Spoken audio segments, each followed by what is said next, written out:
this is the now debunked and completely false, meaningless spreadsheet that was shown to the jury. Sorry, it's not a very good quality image, but it just, showing Lucy Letby on shift, and if you go to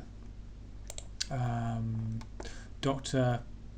Richard Gill statistics website, he breaks down exactly how this was all manipulated, and you could do the same. You could do the same with absolutely any nurse, and it would look like, or any doctor, if you only picked deaths that they were on shift for, and it would come up with the same thing, because basically it is a graph of who's on shift when Lucy Letby's on shift, and surprise, surprise, Lucy Letby is on shift when she's on shift. I think most of you all know that by now, but a lot of people, commenters on the case, you'll hear things like, "Oh, this was just a minor thing. That was nothing. That didn't really form part of the evidence. It was just something small. There was 10 months of quote unquote evidence." Well, that's interesting, because let's take a look back to 15th of June 2023, BBC website. So this is the direction that the judge, Mr. Justice Goss, gave to the jury. This was a case in which the prosecution substantially but not wholly, I think you'll find it actually was wholly, relied on circumstantial evidence. So even the judge could tell that. And here it is. The defendant was the only member of nursing and clinical staff who was on duty each time that the collapse of all the babies occurred. So, if it didn't quite sink in with the jury at the time, it certainly sank in with the judge, who reiterated that to the moronic jury. Just another little thing that's been niggling me.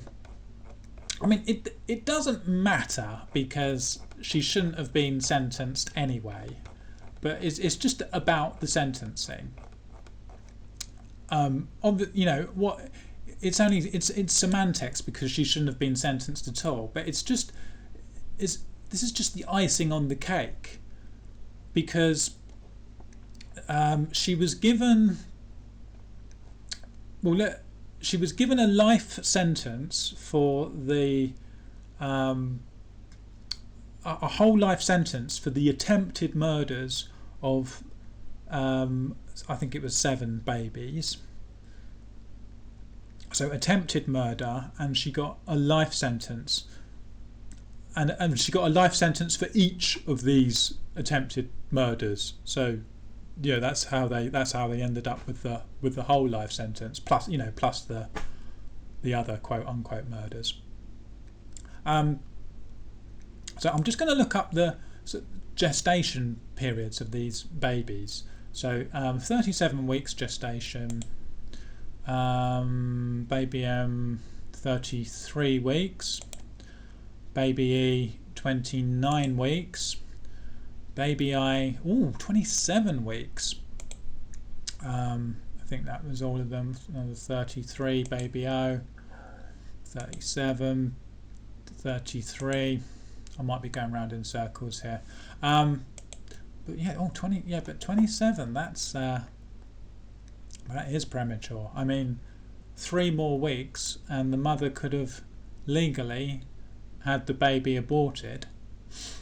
Reason I know that is this is a June 2023 with Carla Foster, who Carla Foster, she definitely, so this was not a this was not an attempted murder. This was a definite murder of her baby, her own baby, and she was between 32 to 34 weeks gestation period. So the baby was actually more mature than some of the babies that Lucy was working with. And in this case, she had lied to the mother had lied to, lied about how pregnant she was, and she took abortion pills, and she actually